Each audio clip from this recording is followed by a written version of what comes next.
Serial में आने वाला है एक नया ट्विस्ट। जी हाँ दोस्तों, अब माही का डर हकीकत बनना शुरू कर चुका है। यहाँ पर पाखी ने भी माही से कहा था कि अगर एक बार मम्मी को उनकी बेटी यानी आदिया मिल गई तो वो तुम्हें भूल जाएंगी। जो तुम्हारा सपना है कि अनुपमा तुम्हें अपनी बेटी की तरह माने, तुम्हें दिल से अपनी बेटी माने, वो सपना कभी भी पूरा नहीं हो पाएगा।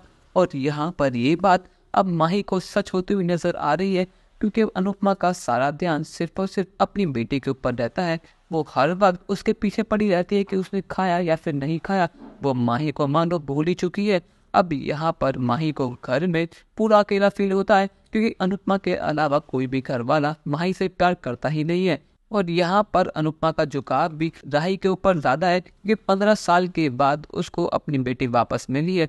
और यहाँ पर राही प्रेम के कुछ ज्यादा ही नजदीक जा रही है, और यहाँ पर प्रेम भी राही की बातों में कुछ ज्यादा इंटरेस्ट लेता है। इसीलिए अब यहाँ पर माही को लगता है कि राही आज नहीं तो कल उससे सब चीजें छीन लेगी। उसका प्यार, उसका परिवार, उसकी अनुमा, सब चीजें उससे दूर हो जाएंगी सिर्फ राही की वजह से। और एक गुस्सा और एक नफरत माही के शब्दों से साफ बयां हो रही है। पर लेकिन यहाँ पर माही ने गुस्से में आके अपनी हदें पार कर दी है। अब यहाँ पर अनुपमा माही को रोकती है, पर लेकिन यहाँ पर माही बहुत गुस्से में कहते हैं कि अनुमा, आप खुद बताइए मैंने क्या गलत कहा। राई यहाँ मेहमान होती तो ये कुछ से चली जाती, पर लेकिन यहाँ पर राई आपकी बेटी बनकर आई है और आप मुझे भूल ही गई है। अच्छा तो यही होगा कि राई यहाँ से चली जाए या फिर दोबारा गायब हो जाए। यहाँ पर अनुपमा कहती है कि माही ये तू क्या बात कर रही है, पर लेकिन माही का गुस्सा अब सातवें आसमान पर है।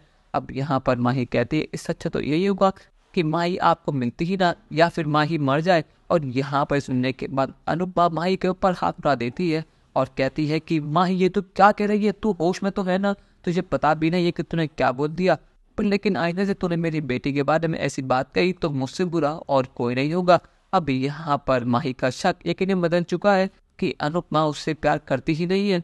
और ये सब चीजें पाखी ने देख ली है, और यहाँ पर पाखी अब माही को मोहरा बनाकर प्रेम और राही के बीच लड़ाई करवाएगी और उन दोनों को घर से बाहर निकालवा देगी। क्या यहाँ पर पाखी अपने प्लान में कामयाब हो पाएगी, या फिर राही सब चीजें ठीक कर देगी? अपनी राय हमें कमेंट सेक्शन में जरूर बताइएगा, और चैनल को अब तक नहीं किया सब्सक्राइब तो कर लीजिए। धन्यवाद।